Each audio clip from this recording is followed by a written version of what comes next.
Halo guys, kembali lagi bersama Bimbel Pabilchen. Pada video kali ini kita akan melanjutkan materi dari gerak melingkar guys. Pada video kali ini kita akan fokus membahas tentang kecepatan sudut. Apa itu kecepatan sudut? Kecepatan sudut adalah perubahan sudut tiap satuan waktu. Jadi seberapa cepat benda itu berputar atau berubah sudutnya tiap satuan waktu. Adapun simbolnya merupakan omega, ya, alfabet Yunani omega seperti huruf W dalam satuan radian per second karena kan perubahan sudut per satuan waktu. Nah, kita lihat di sini guys, rumus dari kecepatan sudut sama seperti rumus kecepatan guys. Rumus kecepatan kan adalah delta X per delta T. Ya, perpindahan posisi dibagi satuan waktu. Nah, kalau ini adalah perpindahan sudut atau perubahan sudut juga boleh tiap satuan waktu. Makanya rumusnya itu akan mirip-mirip. Nah, rumusnya akan seperti ini. Omega sama dengan delta theta per delta T. Apa itu delta theta? Itu adalah sudut akhir theta dikurangi sudut awal theta 0 per delta T atau biasanya waktu akhir kurang waktu awal. Biasanya patokannya itu sudut awal atau theta 0 itu 0 derajat dan waktu awal itu biasanya adalah 0. Sehingga rumusnya juga bisa sederhana menjadi theta dibagi T. Tapi paling sering itu kita pakai rumus yang paling umum adalah rumus yang pertama. Di mana omega adalah kecepatan sudut rata-rata satuan radian per second. Delta T adalah perpindahan sudut dalam satuan radian dan delta T adalah selang waktu. Jadi kalau misalnya kita punya benda yang berputar, misalnya nih sudut awalnya segini. Biasanya di matematika sudut itu diukur dari sumbu X positif. Jadi ini sumbu X positif ke arah kanan. Nah, ini membentuk sudut theta 0. Kemudian benda bergerak ke posisi berikutnya. Misalnya di sini ya, itu membentuk sudut, mungkin saya pakai warna beda kali ya. Nah, dia membentuk sudut, sebentar ini agak sulit. Nah, membentuk sudut theta atau theta sudut akhir. Nah, delta theta di rumus omega adalah perubahan sudut, berarti sudut akhir kurang sudut awal. Berarti ini adalah delta tetanya. Ya, dibagi selang waktu. Nah, berapa lama waktu yang dibutuhkan untuk mencapai dari sini sampai sini? Kita bagi perubahan sudut dibagi waktu, itu rumusnya menjadi omega. Nah, satuan lain dari kecepatan sudut adalah RPM. Atau dalam bahasa Inggris itu disebut sebagai revolution per minute. Saya tulis singkatannya. RPM itu dalam bahasa Inggris disebut sebagai revolution per minute. Atau dalam bahasa Indonesianya kita sebut sebagai putaran per menit.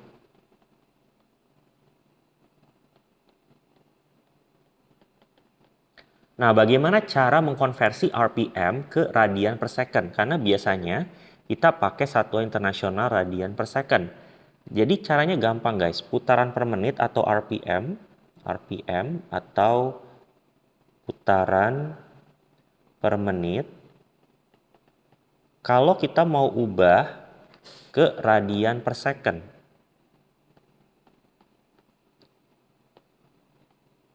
Nah, caranya adalah kita lihat satu putaran itu berapa radian.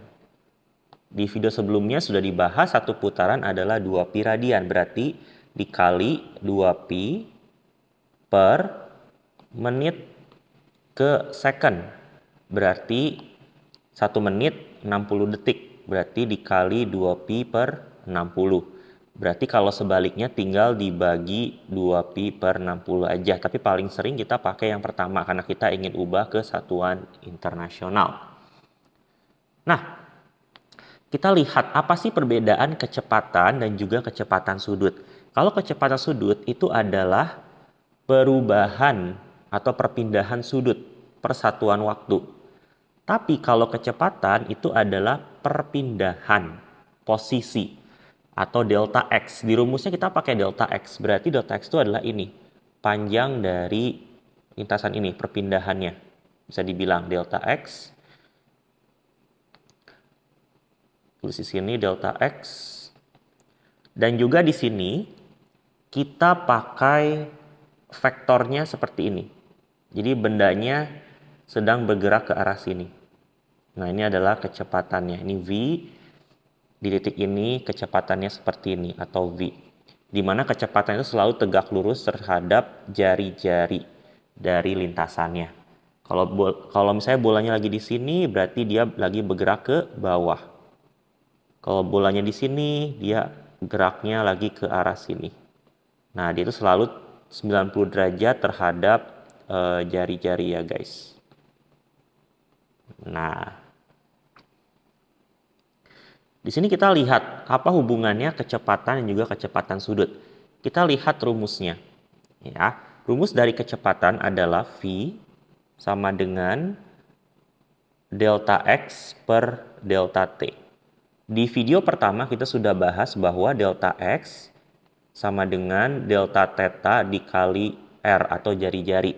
Kita ubah ini menjadi delta theta kali R dibagi delta T. Sedangkan kita tahu bahwa delta theta per delta T adalah omega. Sehingga rumusnya menjadi V sama dengan omega dikali R. Sehingga ini adalah rumus hubungan antara kecepatan linier, ya biasanya kita sebut sebagai kecepatan linier ya untuk membedakan dengan kecepatan sudut. Kita sebutnya V itu adalah kecepatan linier. Sama dengan omega kecepatan sudut dikali jari-jari dalam satuan meter. Jadi perbandingannya itu adalah kalau dia linier ya. Ini linier. Ini adalah melingkar. Di linier kita punya perpindahan atau delta X atau X juga bisa ya. Perpindahan kita punya delta X. Bisa pindahin dulu. Terus kita juga punya kecepatan linier. Yaitu V.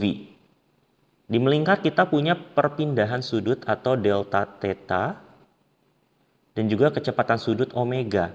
Apa hubungan antara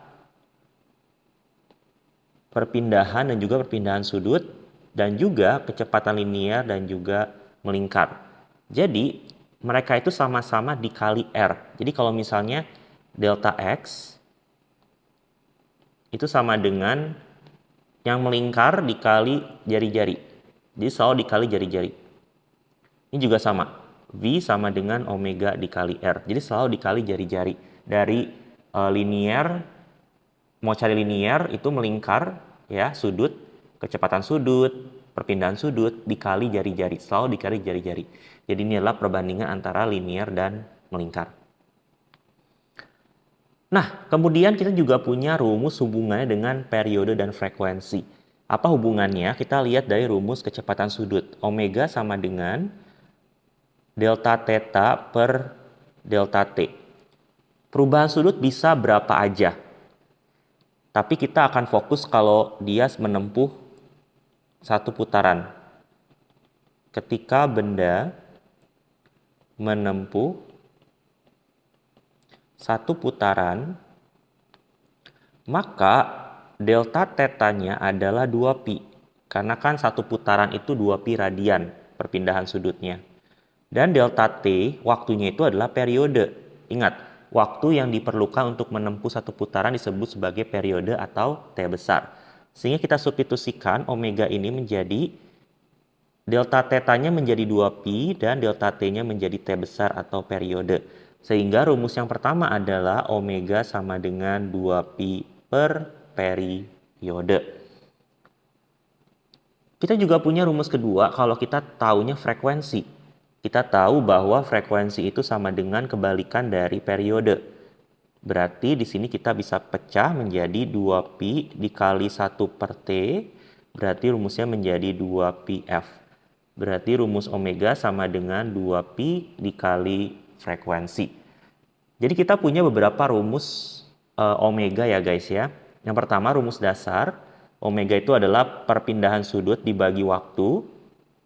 Kemudian hubungan omega dengan kecepatan linier V sama dengan omega R, dan juga hubungannya dengan periode dan frekuensi, yaitu adalah 2pi/T dan juga 2πf.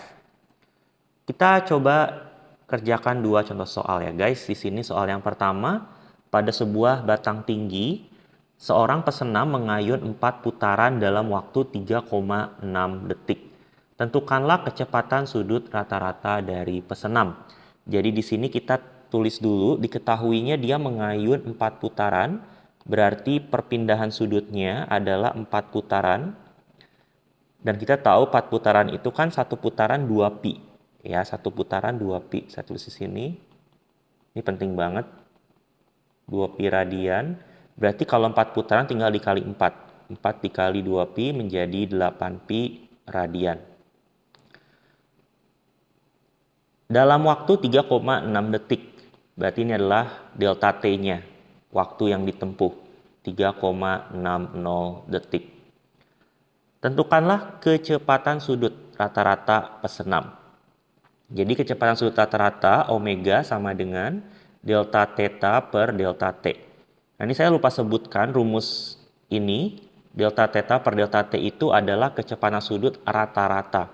Kenapa saya sebut rata-rata? Karena mungkin aja bolanya itu atau bendanya itu berputar lebih cepat, kemudian melambat, kemudian lebih cepat lagi, jadi berubah-berubah.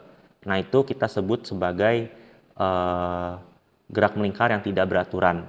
Namanya kita pakai rata-rata, karena dia tidak selalu nilainya sama atau konstan. Baik, lagi ke sini tinggal kita pakai rumusnya ya.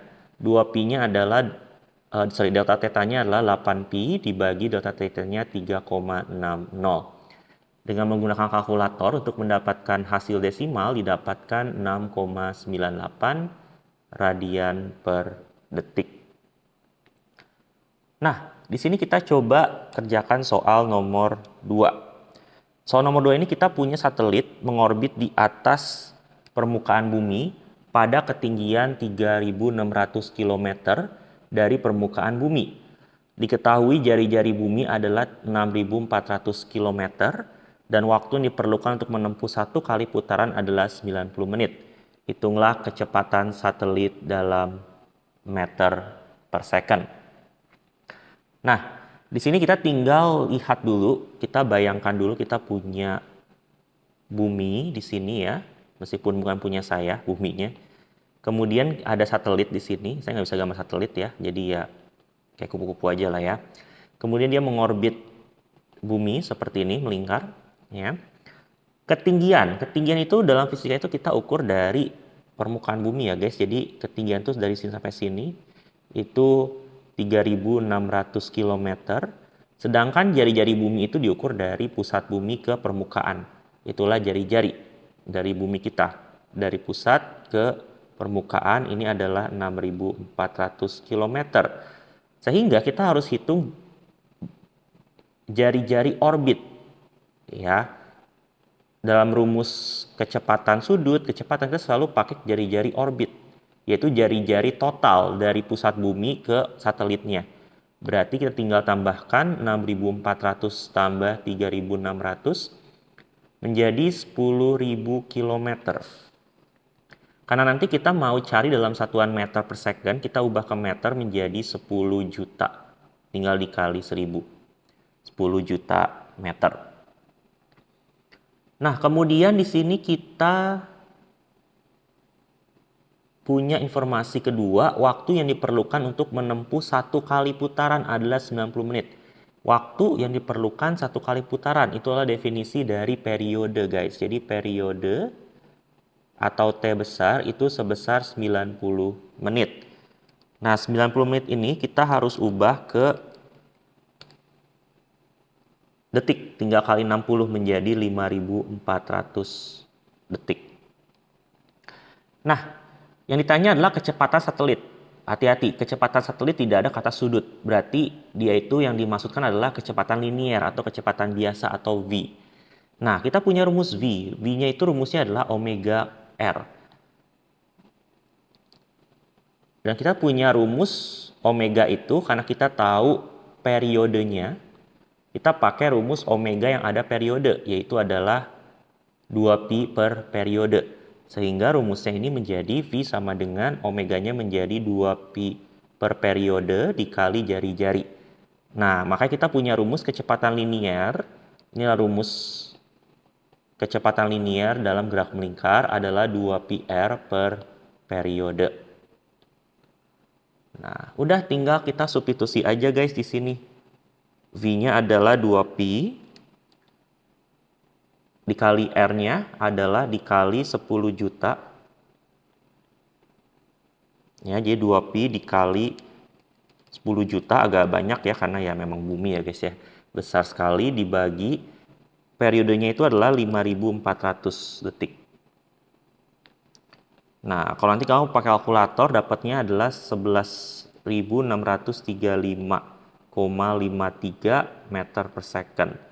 Nah, ini kita bulatkan aja dalam satuan notasi ilmiah menjadi 1,2 dikali 10 pangkat 4 meter per second.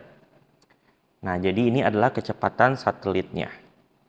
Terima kasih sudah menonton. Jangan lupa untuk like, comment, dan subscribe. Dan sampai jumpa di video selanjutnya. Terima kasih.